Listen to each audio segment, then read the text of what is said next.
mummy's with the maggots now. Death has come to your little town, Sheriff.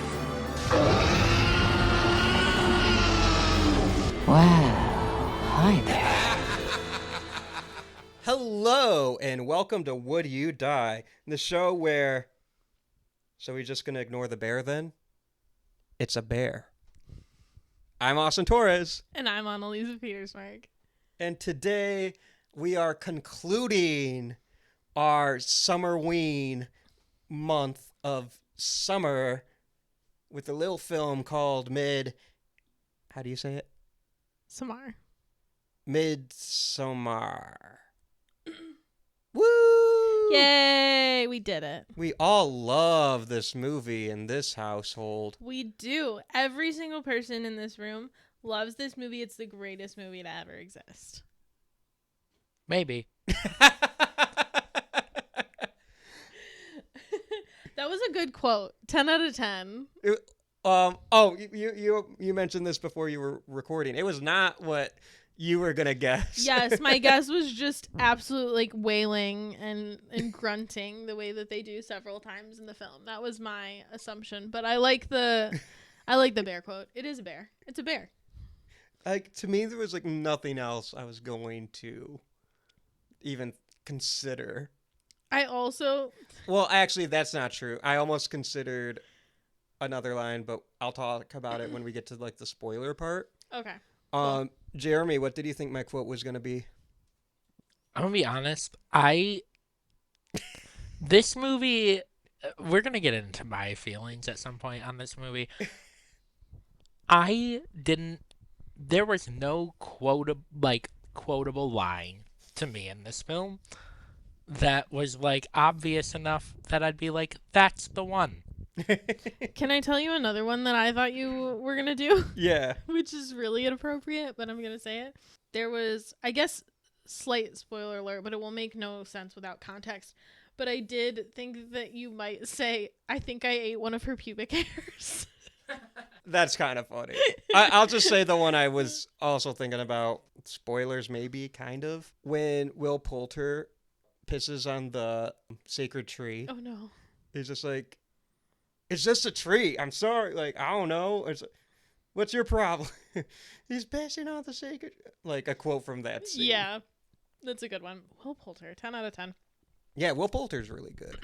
So if you have never seen Midsommar, or if it's been a while, basically this movie is about a young college student named Danny who, after going through some turmoil in her personal life, accompanies her boyfriend and her boyfriend's friends to this commune in Sweden for their Midsommar celebrations. And some fuck shit happens. Some shenanigans. Yeah. I like fuck shit more, though. Some fuck shit happens. That's a better phrase. Yeah. Especially in this context. So I'm going to ask you guys, both of you, your personal connections to this movie. So okay. Let's start with you, Austin. What was your first experience with this movie? How did that go? Before we get into it, I'm just going to rip off the spoiler Band-Aid. Oh, yes. This is a movie where I really recommend seeing it before listening to this conversation. I am not recommending saying that everyone is going to like this movie. Yeah. I just think fair. it's worth watching because even if you hate it, it's kind of funny. And I want to know your opinions. That's true. And it's like, I didn't make the movie. You're not going to hurt my feelings. I want to know what you guys think of this. This is for sure a polarizing one, I think. Yeah. But my personal connection with this film is when it came out, 2019? Mm-hmm. Yeah. 2019. I missed it in theaters. Mostly because I did not care for Hereditary. Mm-hmm. And Midsommar is written and directed by the same man behind Hereditary, Ari Aster. And like I said, I didn't care for Hereditary. I was in no rush to see Midsommar. I'm like, oh, this one looks kind of cool. I'll catch it in theaters maybe. And then I didn't, and didn't think twice. And then that winter, I forget when exactly, might have been December or might have been January... Might have even been February of 2020. Mm-hmm. Actually, I can find out. This was in my Letterboxd era. Yay, Letterboxd era. Letterboxd coming in the clutch. So, while I'm stalling... oh, wait. Never mind. I found it. January 2020. Okay. So, it was like right before COVID. Yeah. I go to my friend Kelly's house for a movie day. And me, Kelly, and her partner, we watch Midsommar. And I think we were going to plan on watching multiple movies, but Midsommar was like... We might have watched multiple movies. We might have watched an animated movie, too, now that I think about it. But it was like a day of movies, and Midsommar was one of them. Nice. And I'm like, hey, I actually thought that was pretty good, and I never have to see it again. That's fair. I'm good. Yeah. I've covered it on the original Would You Die as its own episode with Sarah Klingenpeel. If I butchered your name, I am so sorry. And then it's been mentioned a bunch of different times, especially when we did the folk horror episode a while back. So Midsommar's been present, but this was the first time I've rewatched it. Yes. It's only the second time I've watched it, and I remembered a lot of it, to be perfectly honest. There was some stuff I forgot. Yeah. But so it wasn't a waste of time for me. One thing you can say about Ari Aster is he has a lot of visceral moments, in his films. He's low-key kind of funny. Oh, yeah. Midsommar's kind of funny. Mm-hmm. It's a bear. It's a bear. So, Jeremy, what was your personal connection? When did you watch this movie for the first time? What are your thoughts? What do you think? So, the first time I watched this movie was at the recommendation of a girl that I matched with on Tinder. Hell yeah. That's not problematic. Now, this particular girl did tell me that this was the movie that she chose to fall asleep to on a regular basis, like on a nightly basis. So that was red flag number one. I had not seen the movie yet, though, and I asked, I think I sent her a message and was like, give me a movie to watch tonight. And she told me to watch Midsommar. So I did. And I hated it. And about halfway through the movie, she messaged me. She said, how are you liking it? And I said, I don't. And then she unmatched with me. But worth it to verbalize my hatred for this film. I do not like this movie. I don't. And we've talked a lot about elevated horror on this podcast. Specifically with Ari Aster's Hereditary. Yes, exactly. So we've talked a lot about that concept and what elevated horror is. The thing I hated about this movie, and this is my opinion, I want to be clear, I understand that, I have probably the hotter take. I know this was a well-received movie, and I know it did well with audiences. People like this movie. I know that. Have you ever seen, do you watch Family Guy at all, Austin? I really just know it from, Facebook reel clips. Okay. There's a scene. I've seen a bunch of scenes. There's a scene in Family Guy where Peter says he hates the movie The Godfather. It and they say upon itself. Yes, and he says it insists upon itself, and that is how I feel about this movie. I do not think it takes a lot of critical thinking to understand this film. I think it is pretty heavy-handed with all of the themes, but yet it leaves being like, bet you didn't get that. And I'm like, no, I did, because I'm a person with thought. This is exactly how I feel about Hereditary, which is funny because I like this movie, So it's but your exact sentiments I feel for a different movie. It's really interesting because as he was describing his thoughts to me, I was like, this is literally Austin word for word about Hereditary. It's just I feel like everybody's got one Ari Aster movie that apparently this is just how you feel about it. So, I have not seen Beau is Afraid.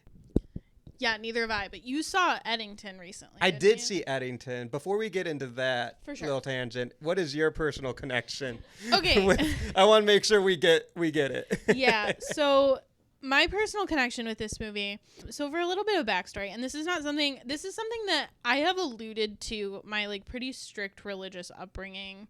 As a kid, I grew up in a system of churches that has not been nationally recognized as a cult, but has a lot of the traits of cult-like behavior. Like, it's a very extremist version of Christianity. And a lot of times when I say, like, I grew up this way, a lot of people are like, yeah, Christianity, religion, just a cult. And I'm like, no. That's not what I'm saying. So I don't want anybody to take it that way. I want to be very super careful with my words. I am a Christian. I believe in Jesus. But the specific group of churches that I was raised and the town that I was raised in is a very, very like strict subset of Christianity. So having that kind of personal connection, I stayed away from Midsommar at first. Like, I really liked Hereditary. I was very scared of it in theaters, but I really wanted to see Midsommar because I was like, it's Ari Aster and I really liked Hereditary. So like, and I mean, this is a bad reason to like this movie, but I do think it's what draws you in before you realize, but I like the aesthetics of it. You know what I mean? I like the concept of a horror movie that takes place in this beautiful place and during the daylight, which is kind of like what we'll talk about with our monthly theme. But I still stayed away from it because I was really nervous to watch it and like see parallels in my own life. And I did not want to do that. And then I ended up watching it during lockdown. So like about a year after it came out, on my own.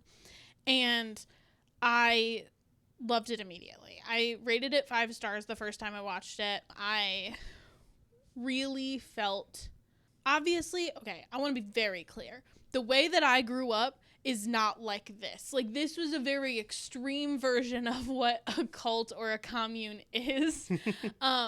However, like, I felt like what Ari Aster did very masterfully is he really highlighted the way that like the brainwashing works and the way that like this idea of like hiding behind this is tradition and this is culture excuses a lot of like things, and the way that it preys on lonely and vulnerable people in order to succeed and be successful.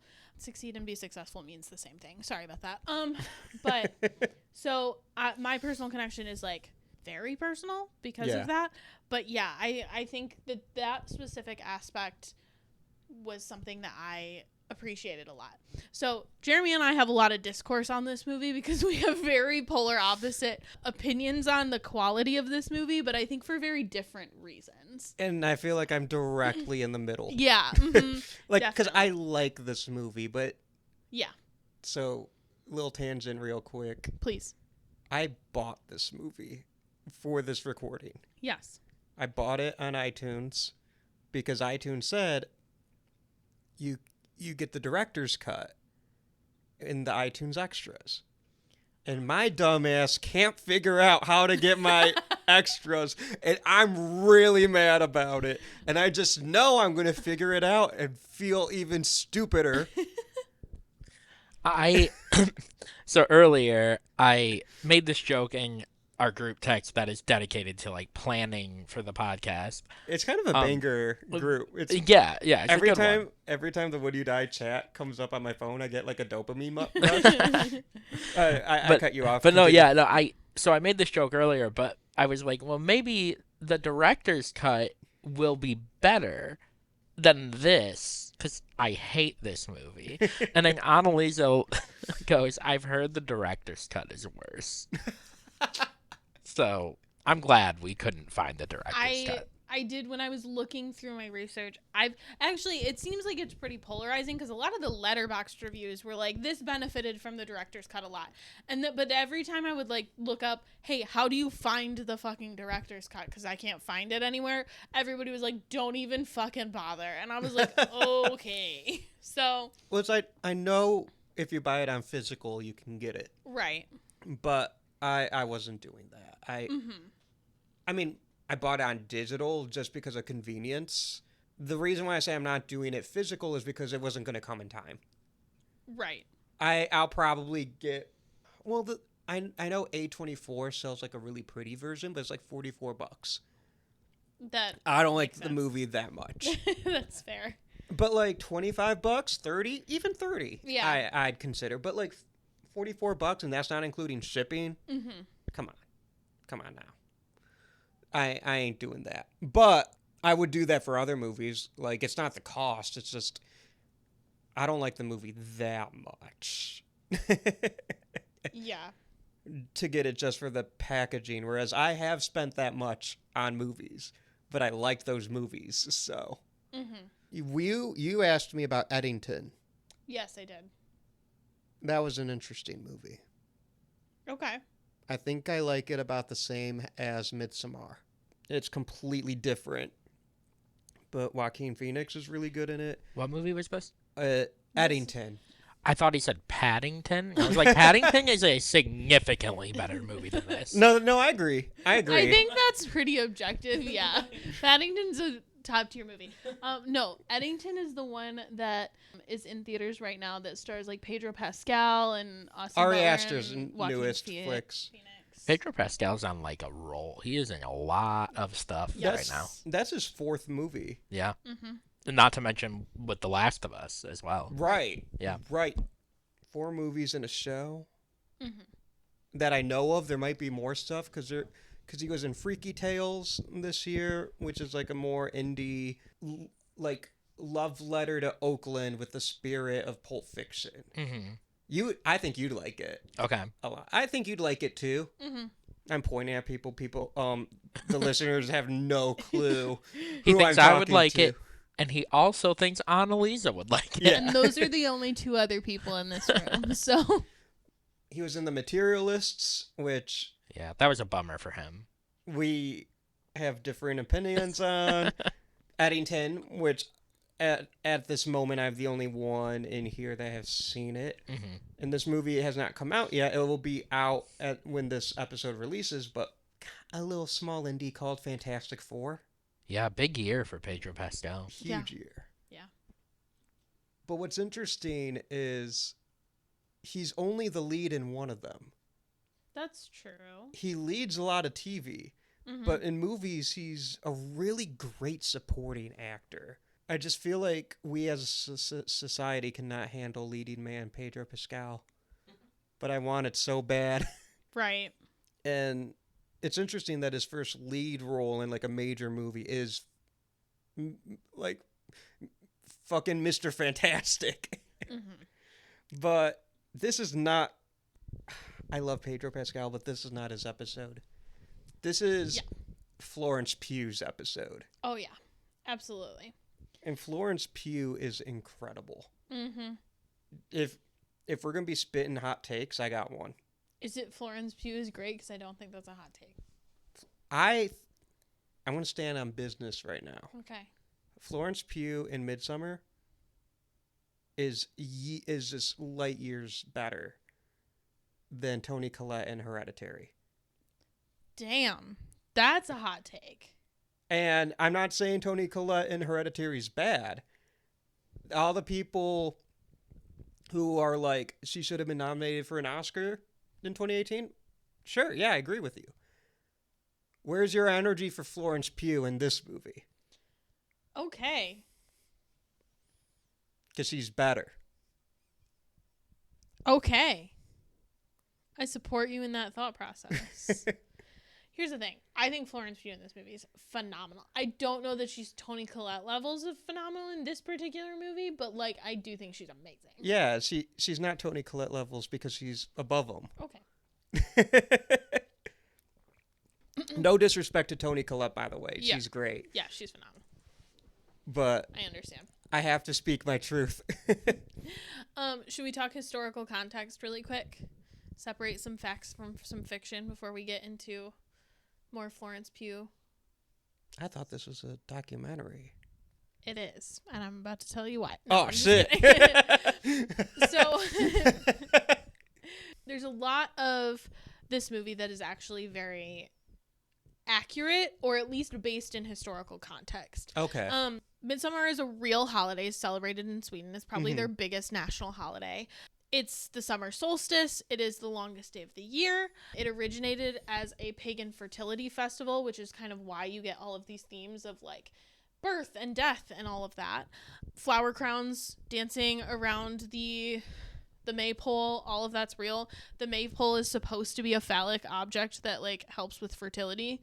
That's like a real thing. And so it's mostly modern day, just kind of an excuse to like get drunk and hang out with friends. The maypole, like the dancing around the maypole, is the same. Like the reason for that is the same story that's told in the movie.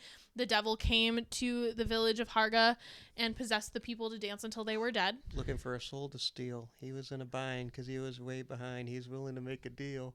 Exactly. Sorry. The devil went down to Harga. I love it. So there's a lot of Scandinavian like myth and like Viking myth about the throwing themselves off of cliffs.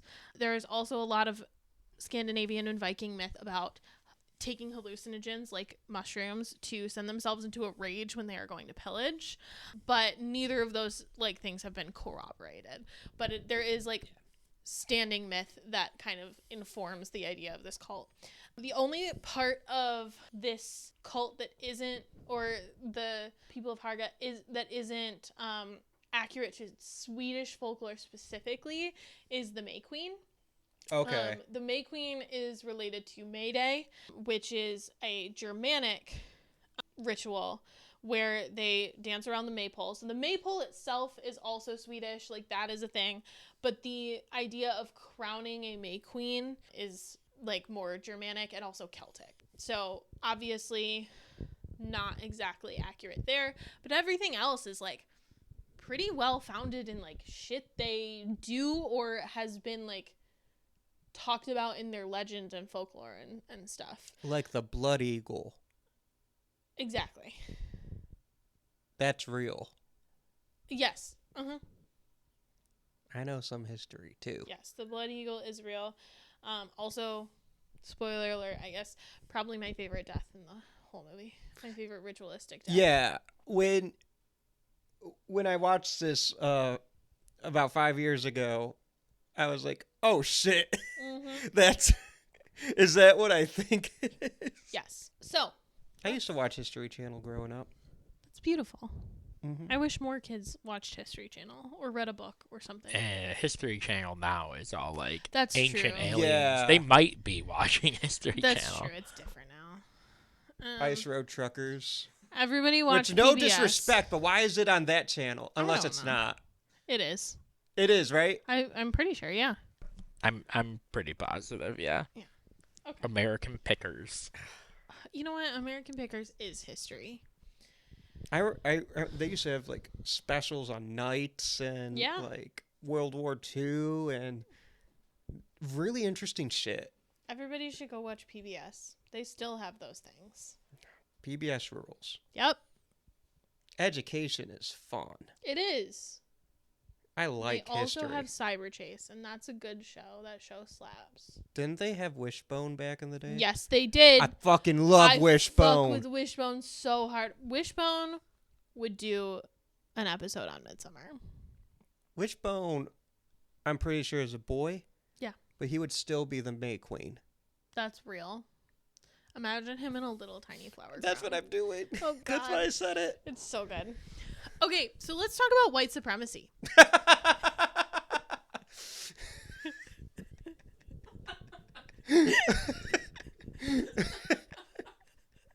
Wishbone, no!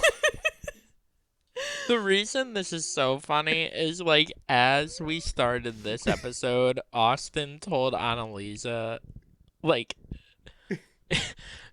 as long as you're good doing transitions today, and her transition was, okay, let's talk about white supremacy. Yeah, that was the joke, Jeremy. Thanks for explaining it. Okay, anyway.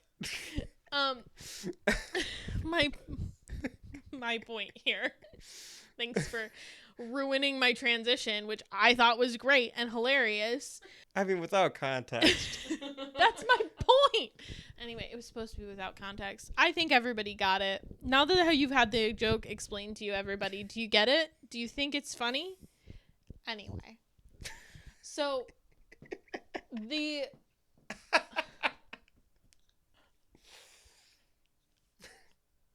No, it's fine. It's cool. We can just laugh about it. We can just laugh because you think white supremacy's funny.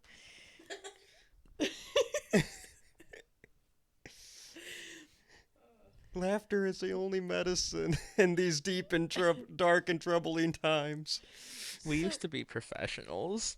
We did. One When? When? It's fair.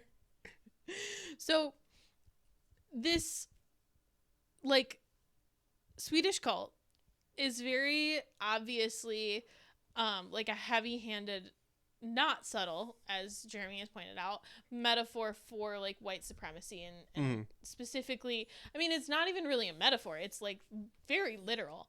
Obviously, I want to be sensitive to this because things like the ancient runes are integral to Viking culture, and I want to be very clear that, like, I am not trying to imply that Swedish people celebrating their culture is the same as white supremacy. Well, because I think it's absolutely not. I think it's important to note that this isn't Swedish culture; it's a cult, Right? No, I that's just mean, using So we're not talking about Swedish culture at Right. all. But I just mean, like, when I go on to say, like, hey, sometimes these ancient runes are co-opted by Nazis, I don't want anybody to think, like, I'm saying that people whose culture this belongs to are Nazis, because that's not what I'm saying at all.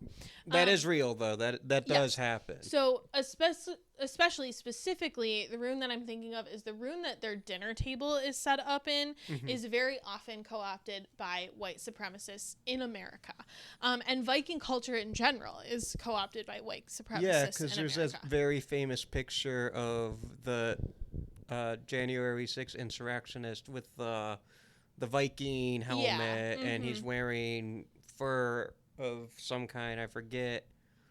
But Right. yeah. Well, and this comes back to the fact that Nazis in Nazi Germany tried to co-opt a lot of Viking ritual into, and specifically, again, the runes, into their culture. When we look at the characters in this movie, we have 3 people of color in this movie, and then everybody else is white. The 3 people of color end up being sacrifices, and not in the same way that the 2 white men end up being sacrifices. Both of the white men, at one confirmed and one implied, of the outsiders that they bring into the group, are used for breeding purposes. I believe his name is Mark, Will Poulter's character. Yeah. Goes off in the night with a woman. She's gonna show me something. Yes. And he was never seen again. His face sure was, though. Ayo. But you, like, very much implied to be used for breeding purposes before sacrificed. Christian, used for breeding purposes off the rip. And we see it. Yeah, we do. We see all of it. The whole thing. And so does Danny. And then Danny is brought in as an outsider to join the cult. Right. My personal interpretation of this, and this is, like, very much, like, speculation. I don't expect anybody to subscribe to this, but there is a scene where Pele is talking to Danny and, like, talks about her star sign and her birthday. And my personal interpretation of that scene, combined with the scene where, I can't remember her name, but, like, the head elder is talking to Christian about how he's an astrological match for Pele's little sister. My personal interpretation and my thoughts are, based on that and the fact that they kiss when she becomes the May Queen, is that Danny was selected by Pele and then approved by the elders to be his match, to be, like, the person that he has children with in the cult. But obviously, recruiting women to the cult for breeding purposes has to be more of a well thought out process, because they have to stay for the 9 months. You know what I mean? You have to recruit them there to be there, not just to, like, do the deed and then leave or be killed. So that is kind of an interesting, like, part of that really lends itself to her being vulnerable. There's a quote I noticed on this watch where they're not at the Midsommar place yet, but they are in Sweden at this point, and they're in a car and they're driving to it, and Will Poulter's like, man, these bitches be hot. Why all these bitches hot? And the character Josh, who's played by, I don't remember the actor's name, but he's in like The Good Place. I was gonna say Chidi Anaconye, but I can't remember the actor's name. He's like, it's because the Vikings used to take all the hot women from every place they conquered, and they brought them back here. Yes, William Jackson Harper. Yeah, he's really good in this movie. Phenomenal. But yeah, and I noticed that this watch because I'm like, that's exactly what Pele did. Yeah. Can you imagine being Christian and just fucking fumbling Florence Pugh? Let's talk about this for a second. Because here's the thing about Christian is he's a bitch. And I want to be very clear. A lot of people kind of tend to misinterpret, and in my opinion, misinterpret the ending of this movie as like a good for you, like a good for like her a movie. Girl boss slay queen. Right. And I'm like, and it's definitely more of a testament to like the cycle of abuse continuing. Because if you don't break those patterns, it tends to happen to you. But that being said, I'm not mad that Christian died. He's a gas lady bitch. And he does it with everybody, not just her. He does it with her. Mm-hmm. He does it with everybody. But he also does it with Jack. He literally is like... Josh, sorry. He's like, I am going to do my thesis here. And you didn't specifically say you were going to do your thesis on this specific place. Just like this phenomenon in general. And it's like, you have no direction in life.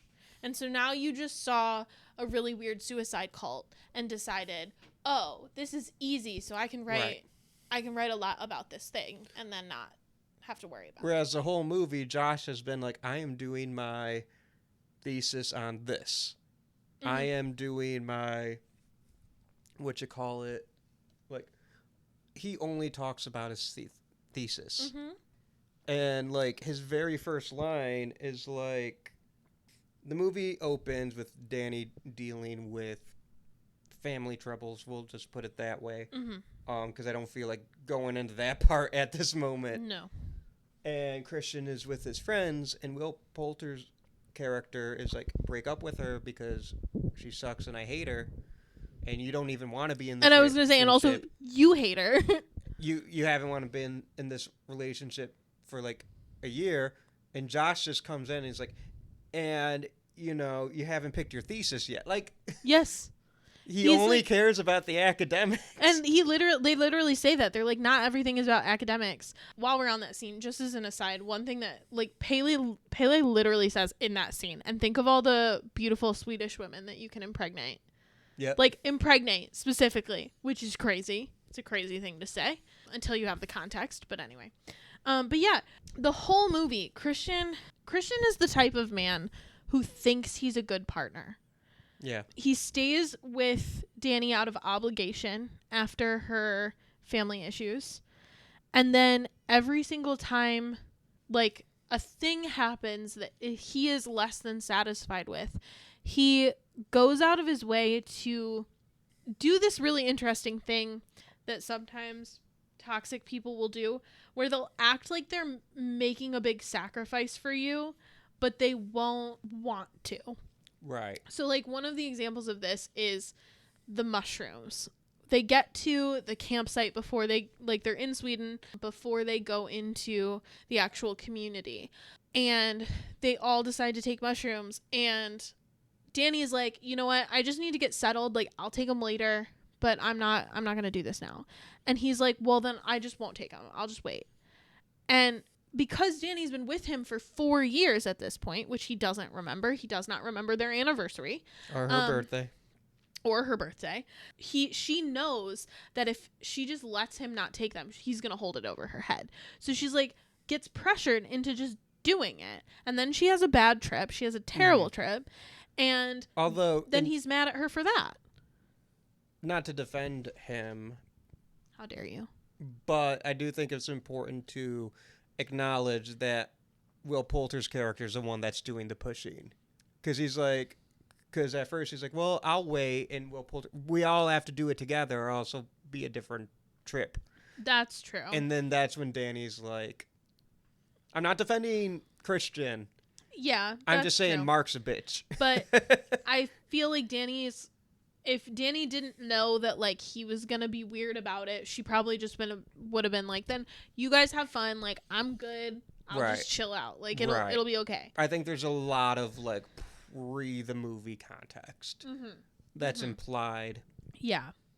So, like I said, not to defend him, I just think it's important to like have that clarification. Right. Because here's my hot take with Christian. I think he's a shitty boyfriend and a terrible friend. But I think he's just a guy.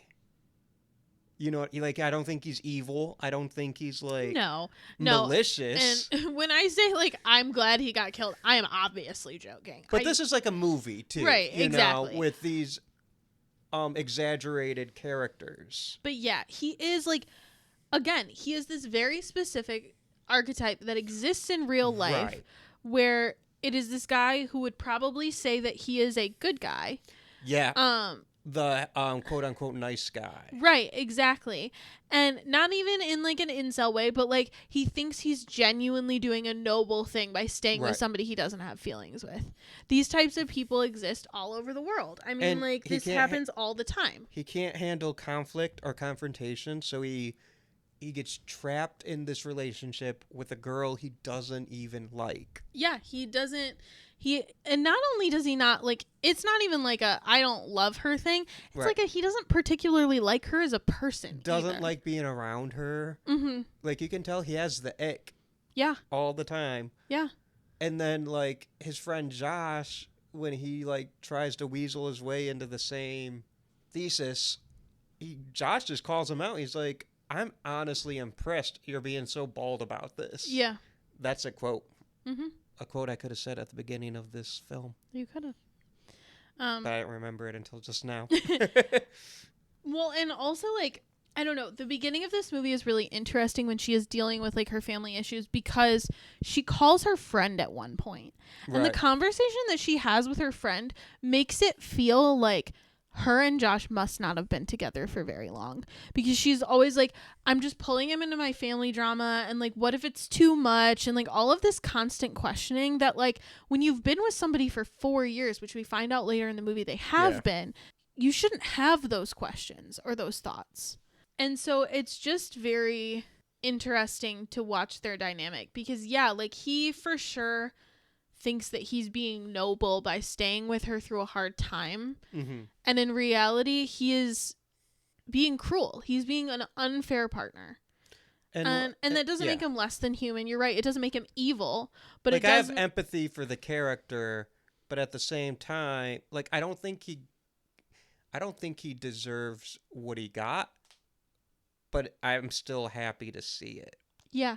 I think that's because I'm also a bad person. Well, and I think, again, like you were saying, to your point, it's not like if this happened in real life would be like fucking good riddance. You know what I mean? Like, this is a movie where you want to see bad things happen to the bad people and good things happen for the good people. Right. And unfortunately, we don't get good things happening for the good people either. But that's kind of because there are no good people. And that's the way Ari Aster likes it.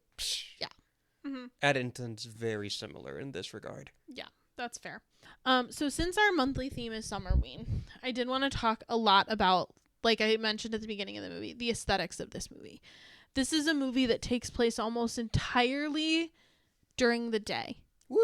The only things that really take place at night are in the very beginning of the movie. When it's winter. And also, like, when she has dream and nightmare sequences, those happen at night, because they're not real. But because of the way that Sweden's, like, where Sweden is in regards to the equator, summer is so long there. It only gets dark for a couple hours during the longest days of the year. Right. So the whole movie can effectively happen in the middle of the day, or at least in terms of like the way that the lighting is, with these beautiful views and like the like beautiful clothing and the flowers and everything in a way that like makes it eerie. Right. Yeah. I like the flowers. Astute observation. Yeah, no, I do too though. I think like the concept of, I think like the character design for the May Queen at the end Oh yeah. is so good, because it's really like, it's kind of heavily foreshadowed as she goes through the movie. Anytime she trips, she imagines herself like grass growing out of her hands, and then her feet are straw and stuff like that. And so when she is just fully enveloped, and she's like, it's not a dress, it's like shapeless. She's like a hill of flowers, and then just her little face peeking out. It's a really interesting aesthetic in a way that feels really disturbing. Like she's fully become enveloped by this land. Right. By this cult. And yeah, it's crazy. And you know who else is fully enveloped at the end of the movie? Is it Christian? Yeah. Well, at first he's not, because he stripped down to his bare necessities, and then he is upgraded to bear. Yes. He is, in fact, upgraded to bear. I forgot about the fact that he spends, like... He has a final girl run, where he's seeing all the dead bodies of his friends. Mm-hmm. And he's naked. Yeah. He's naked the whole time. Yeah. I wanted to talk symbolism really quick, because there's a lot. I don't know why I'm being laughed at. It's such a funny trend, because I'm like, he naked. Let's talk about symbolism. Well, symbolism of this dick. The being naked is part of the symbolism. God. Jeez. Summerween. So. Or more like summer peen. I can't. This is a serious podcast. Okay, let's talk about that symbolism. So Christian, his name is Christian, which I feel like is not a coincidence. Like, yeah, I don't think there's an accident there. I feel like this whole movie, and specifically this cult, is very obsessed with the idea of purity. And one of the things that they, like, obviously they dress in all white, which is like part of that. They talk about being cleansed by the sun. One of the things that they say, and the way that they justify their kind of like ending of life ceremonies at 72, is they say that like just sticking around for the sake of being alive corrupts the soul. And so I feel like at the end, this idea that like Christian is naked and like running around kind of without shame, it feels very reminiscent of like a struggle for that redemption and purity. Yeah. And like, especially once he realizes fully the extent of what he's done, in terms of like cheating on his girlfriend, and also like not just like the cheating, but getting involved in like this cult deeper than he really needed to, because I think he's, you know, realizing the reason for him being a match for, I cannot think of her name. Is it Maya? I think yeah. so. Maya. Did he actually cheat? What do you mean? Because I think, trigger warning, I think he was raped. Yeah, so this is a good point. I definitely think that that's probably more of an accurate definition of what happened. But I think he also knows that Danny saw him and perceives it as cheating, because I don't think she knows it was non-consensual. No, I don't. Her point of view, I don't think. So yes, I agree. I think it was definitely a form of rape, especially because he was under the influence of something. He was heavily drugged. There was no way for him to really stop. Right. So It was coerced. I agree. And so I think a lot of his like search for this purity has to do with like kind of cleansing himself from that. So yeah, Right. you're right. It's like that's probably a better way to put it. I don't really have any ideas about the symbolism of the bear, but I did notice something that I saw this time that I didn't see last time, which is towards the beginning of the movie when Danny is sleeping in her bed. Above her bed is a picture of a like girl like hugging a bear. Oh, I love bears. So I'm curious about your thoughts on that if you have any. Yeah, bears are cool. Okay. No, I do have more. I think this has less to do with the bear, more to do with Christian, but I don't think it's an accident that they dress him up as this bear. Danny being enveloped by the flowers. Mm-hmm. Christian's whole, I struggle to say arc because it's Danny's story. Yeah. And Christian serves as thematic, like, Christian as a character is there for Danny. Mm-hmm. But Christian has kind of like his own, at least mini arc, where, or maybe I would even call it an anti-arc, because he starts off trapped in this relationship, and he ends the movie trapped by this cult.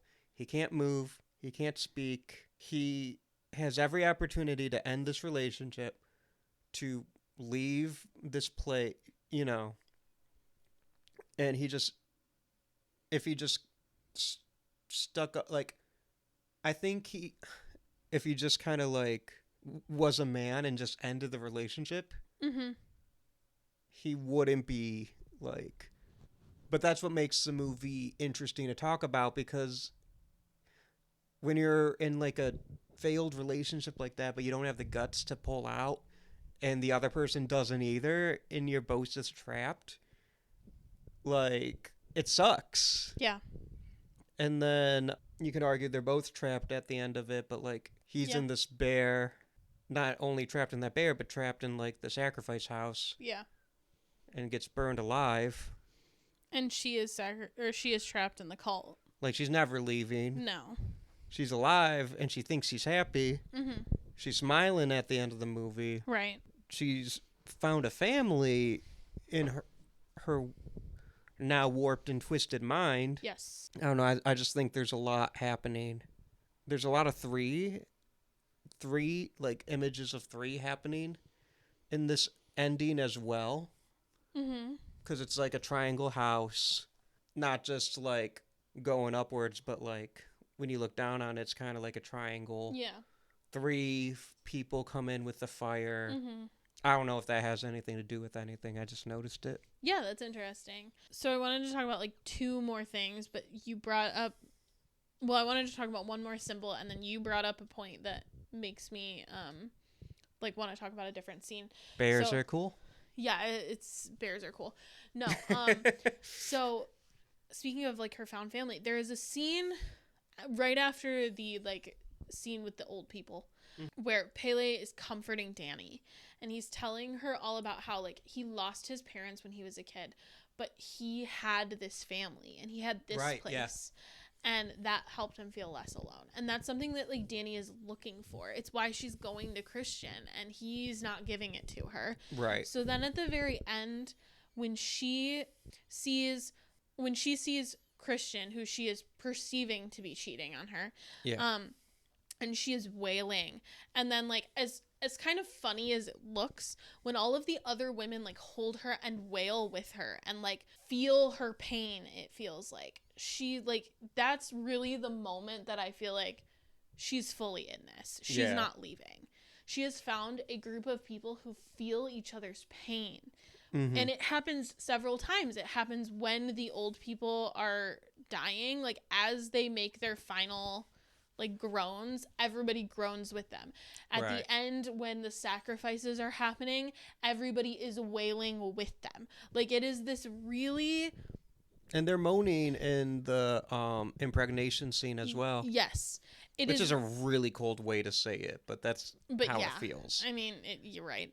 But it is just really, like, interesting how it's eerie, because it really does feel, as disconcerting as it is, it does feel how, you feel how viscerally, like, a lonely person would get attracted to that. You know what I mean? They feel her. They feel her.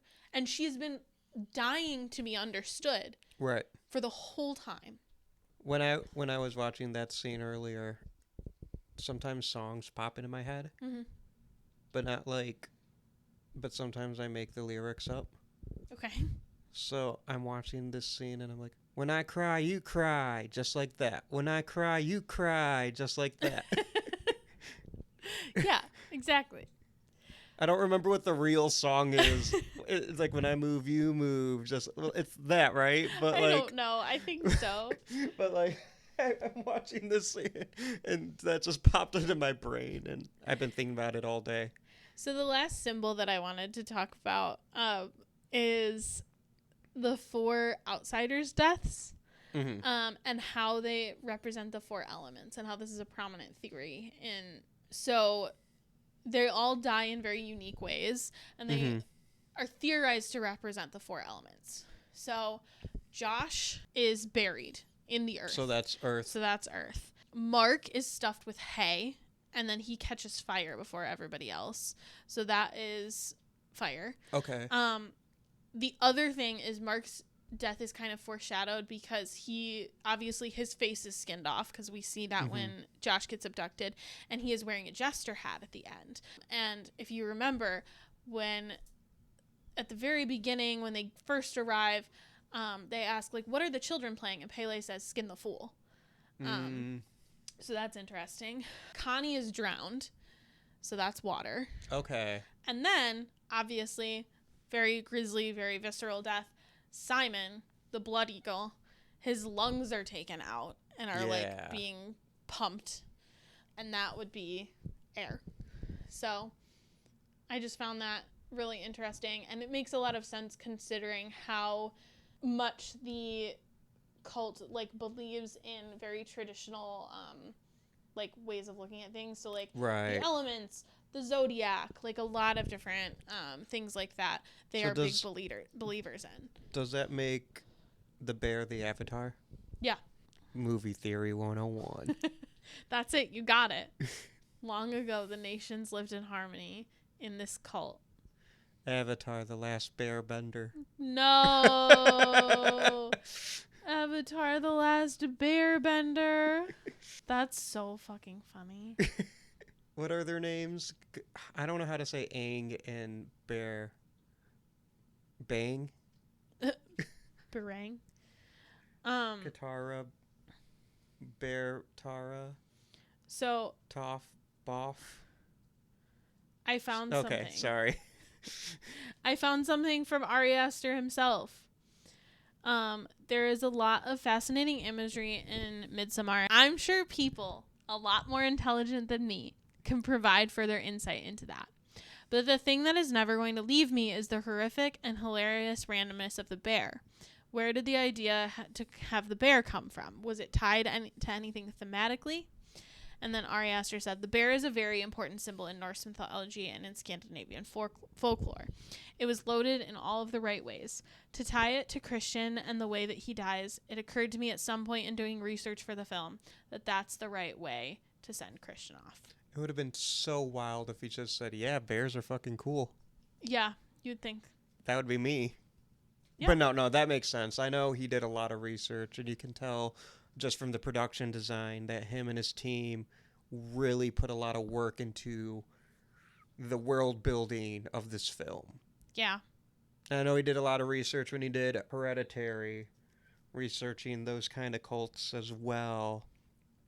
But I can appreciate a man who does his homework when writing a script. Yeah, it does sound like a lot of the gods disguise themselves as bears, specifically Odin and Thor.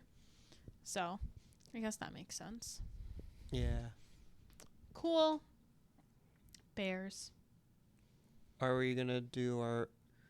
superlatives. Superlatives? We absolutely can. So, who would you save? I think the answer is pretty obvious. I would save the bear. Save the bear. Save the bear. Man. Save the world. That's fair, I guess. That's bear. You know what's crazy? Is Anneliese told me earlier that we already said his name, but I can't remember. But Chidi, Josh. Josh. Well, Josh in the movie, the actor that plays him, Yeah. is in the show The Bear. William. Oh, is he? No. I thought you said that. No. Will Poulter is in the Oh, Will bear. Poulter is in The Bear. So Will Poulter is in The Bear. Will Poulter is in the bear. Christian is in the bear. is in The Bear. Cheaty's not in the bear. Chidi Cheaty's in the Chidi good never place. once gets to be in The Bear. Oh. Weren't you saying he was in the bear? No. Sorry.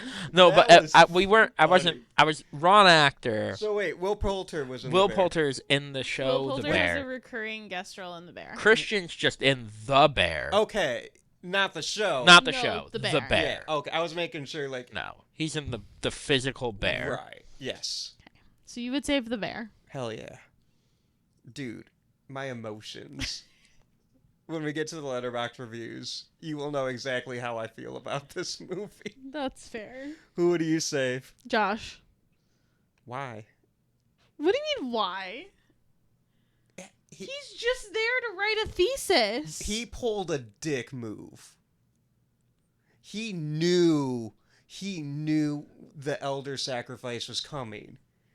And he didn't warn anyone about it. And he knows what Danny's been through. I don't that's forgive fair. him for that. That's fair. With Danny specifically, he definitely should have warned them. And he just, when Danny asks him what this thing is, he just smiles and goes to bed. Yeah, that's fair. And Danny asked him, and I'm like, you don't hate Danny.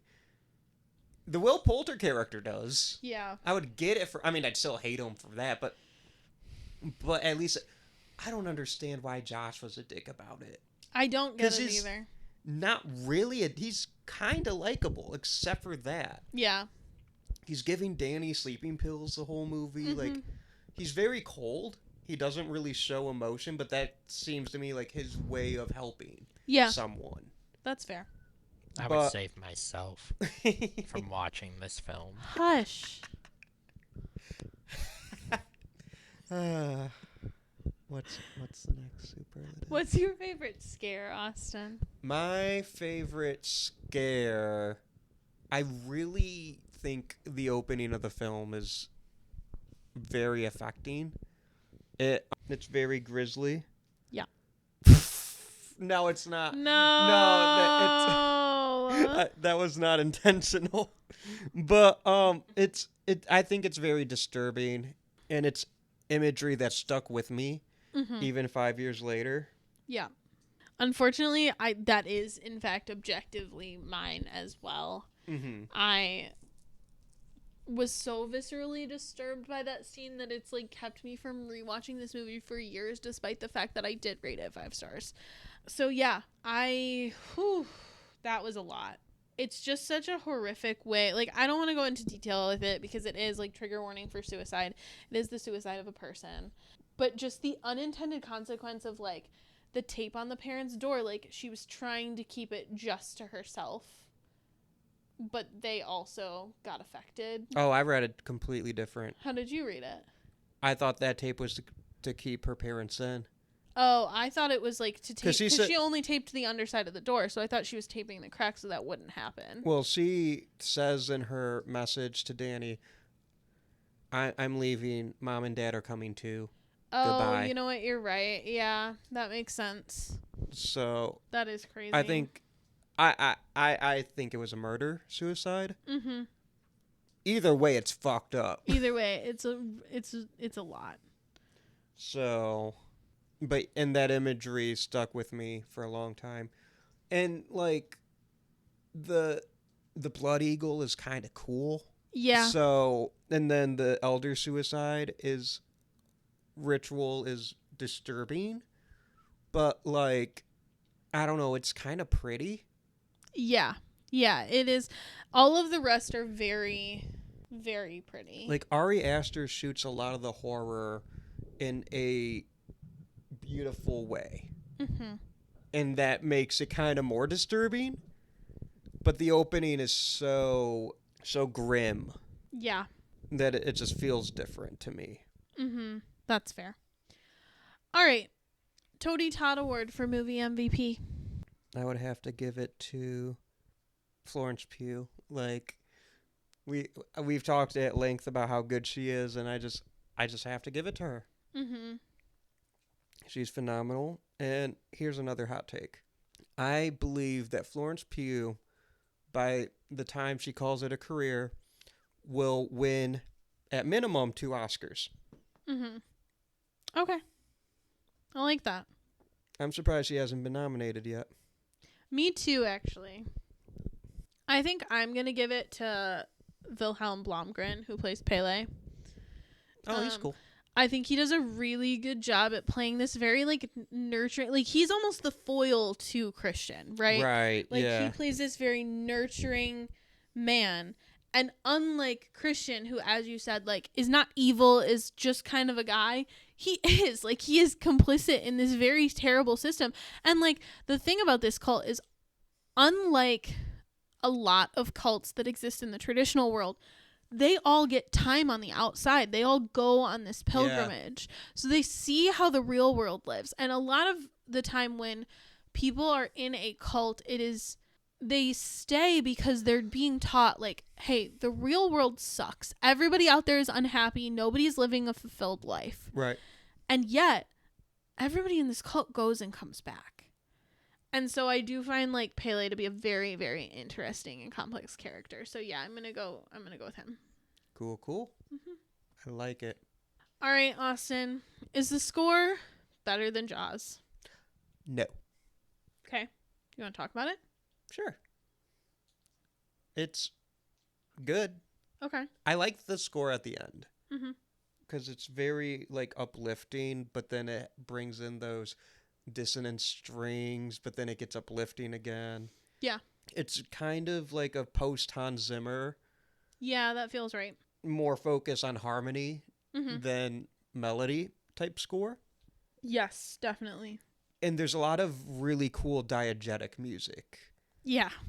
They're playing when they're playing the drums or the flutes, or like during the dance scene. Mm-hmm. So the composer for this score is the Haxon Cloak, who is, like, his real name is Bobby Krilic, but he goes by the Haxon Cloak. He is mostly known for doing EDM and, like, electronica music, just like his own stuff. He also produces for a lot of artists like Bjork and Troye Sivan and Khalid, but he's also done Ari Aster's 3 most recent films. So he did Midsommar, then he did Beau is Afraid, then he did Eddington, and he's also done TV series. He did Beef, he did Snowpiercer. Okay. So he is very much has a niche. Like, a lot of his music, you can hear, even when it's instrumental, you can hear the EDM influences. Mm-hmm. So yeah, I think that works really well in a movie that's very traditional. Like, this is supposed to be a movie that focuses heavily on the old world and tradition. Yeah. So it's interesting how the music kind of takes us out of that in order to give us a little bit of a, like, in order for the audience to, like, remember, I guess, hey, this is a scary movie. This isn't supposed to be pleasant. The one thing that I will say about that, the only, like, minor critique that I will give about that is, if we are talking about what Jeremy is saying, which is that the movie insists upon itself and kind of, again, in, like, Hereditary fashion, kind of assumes that the audience is not smart enough to get that. A lot of the, like, big booms in the music make me feel like, okay, like, yeah, we get it. It's a horror movie. Like, we know. We can see it. But I don't think that's, like, all the time, or that is, you know, a significant enough thing to be like, this is the worst movie ever. Well, some people. So, Austin, is this a fine addition to your collection? It is digitally. And I don't mind because I feel like I'll watch this movie again. Yes. I'm just annoyed because I wanted to watch the director's cut and I couldn't figure it out. Mm-hmm. I could have just rented it. The director's cut, like, physical version is very beautiful, though, isn't it? But I own it now. How about you? Is this a fine addition to your collection? So I actually did used to own this movie physically, and then I let my cousin borrow it, and I don't have it. So I'm gonna have to get that back from him. But Shouts out to the cousin. So happy I don't own this movie. I'm gonna buy it again just because you said that. Anyway. She's going to buy herself a copy and you a copy. For every copy of this movie that Anneliese buys for me, I will sell one copy of this movie. It's the worst day of my life. All right, everybody get your Letterboxd reviews out because I did it. That's our next. I was prepared. Yeah. All right, who would like to go first? Austin. I rated this 3.5 stars with a heart. I said, me. It's a fucking bear. Also me. No! Can I read my first Letterboxd review too? Please. So, this is my review from when I first watched it in January of 2020. I said, yo, this movie was messed up. Really glad I watched it. Really glad I'll never have to see it again. That was a lie. It was. I saw it again. And I gave it 3 stars. Okay. So we've ticked up a half star. Yep, I improved my rating. Mostly because it's pretty. I think the movie's very pretty. And I like a lot of the camera choices. Mm-hmm. Like the blocking of the characters, the way the camera moves. I think it's very well directed. That's beautiful. So my review, I did rate this 5 stars and a heart like previously. Mm-hmm. I knocked it down to 4 stars and a heart. Whoa, a whole star. Yeah, which I feel like 4 stars. Sometimes, with time you develop different opinions. So I think 4 stars is like still solid. I still really love it. I wrote this review right after Jeremy and I had like a 20-minute conversation about whether or not this movie was good. And so I just want everybody to keep that in mind when I read this review out loud, which, by the way, has no likes on it. So that's rude. What the fuck? But my review says, I fucking like this movie, okay? I think it's good. I don't know why everyone hates it all of a sudden, but I like it. Boo. And that was my review of Midsommar. Jeremy?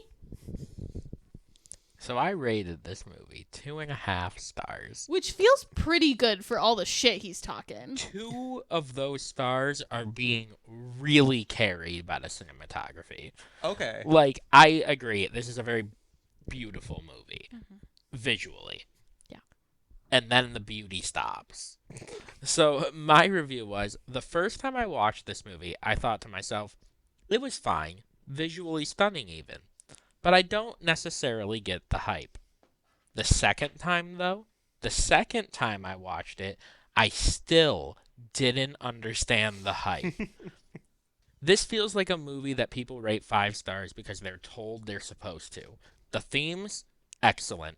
The execution, the first syllable of the title, mid. Jeremy, maybe you just didn't get it. Oh, shit. This is the problem with the movie. No, you don't get it. Good for her. But, like, the bear. Bears are cool. That's true. Okay, so there are no supernatural alumni in this movie. Fuck. So let's move on to our special edition superlative. On a scale from 1 to 10, how hot is this cast? Overall, a 7. A 7? Florence Pugh is a 10. Okay. All right. I'm probably going to give this an 8.5. I don't think the guys are hot in this movie. I think Pele's hot. And I think Chidi's hot. His name is not Chidi. It's William, but I don't remember his full name, so Chidi it is. I think the only hot one is Florence Pugh. And also Will Poulter is hot. I don't see it. Even with the eyebrows. I like him.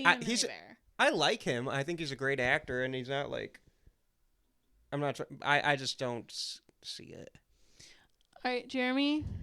How hot is this cast? I'm kind of split in the middle of you guys here. I'm a 7.5, but I agree. I think Florence Pugh is doing the heaviest of lifting. Of course she's doing the heaviest of lifting, but you're going to tell me that, like, what's his face from The Good Place, whose name I cannot remember, William something, and Will Poulter are not hot? Yeah. I think what's his face from The Good Place, good looking fella. I think Will Poulter's a man. Okay. Maybe I'm biased about him in The Bear, but he's very hot in The Bear. He might be hot in The Bear. He's not hot in this movie. Fine. Okay. To me. I'm sticking with my 8.5.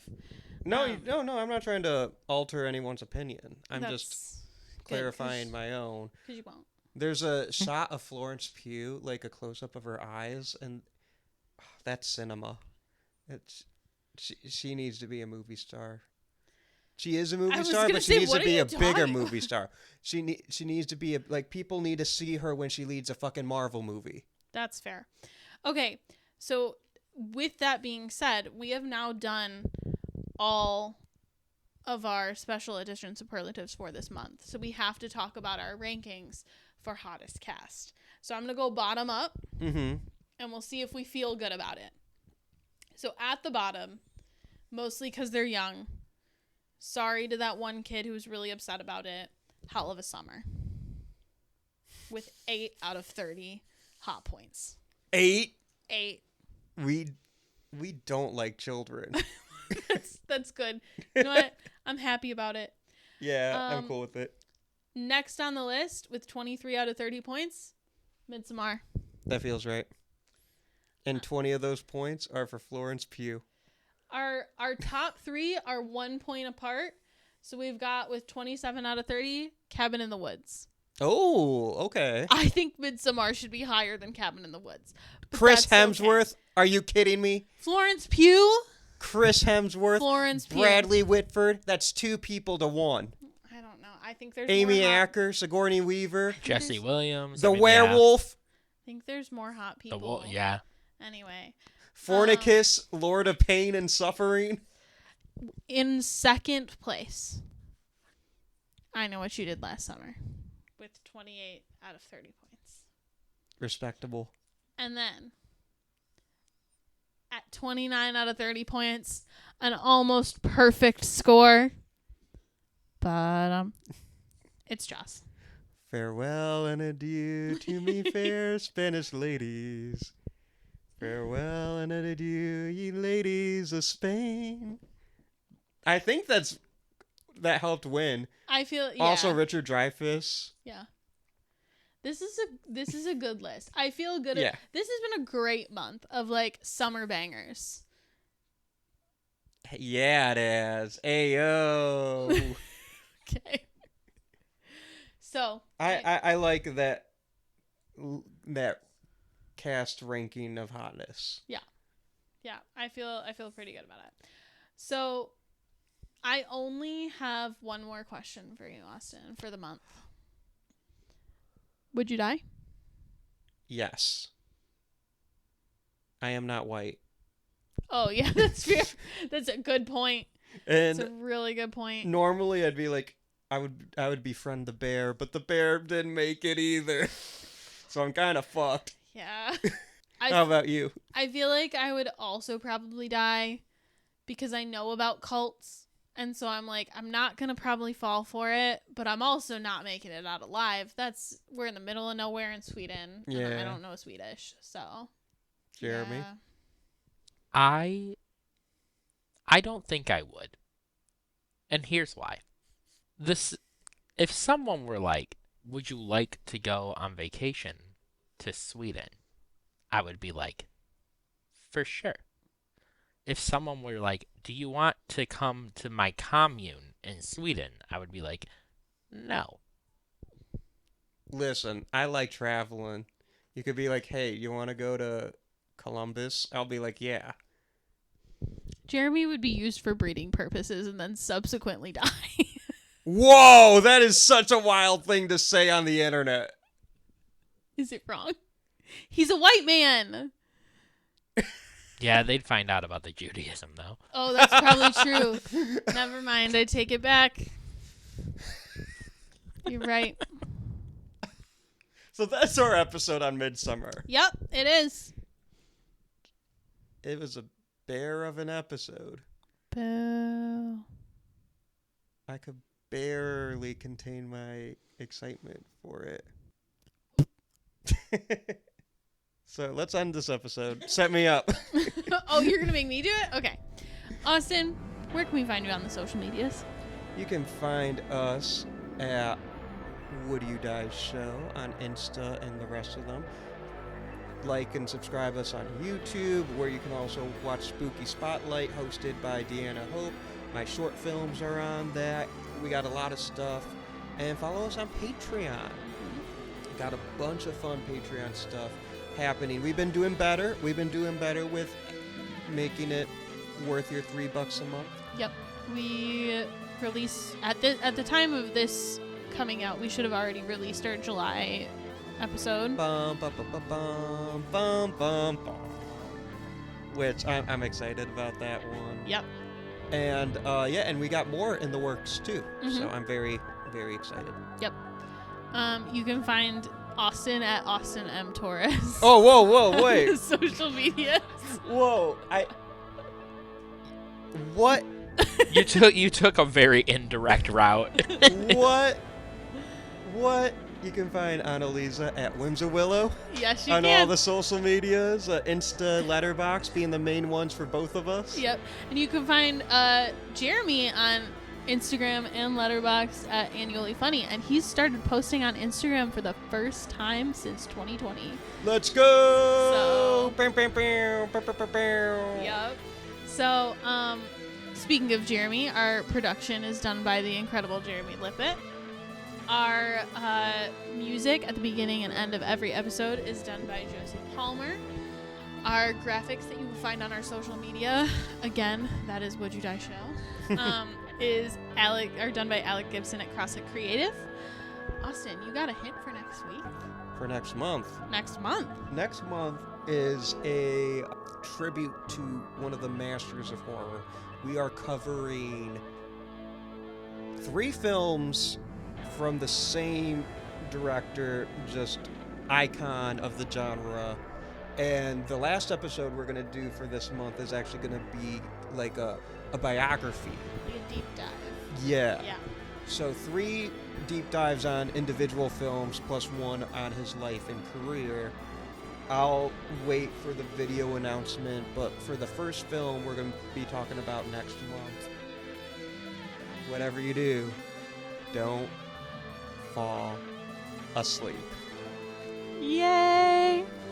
Another very big horror classic. Yeah, it's gonna be a great month. Really had a great time with Summerween. Really excited to get into next month. I'm Anneliese Petersmark. And I'm Austin Torres. Try not to die.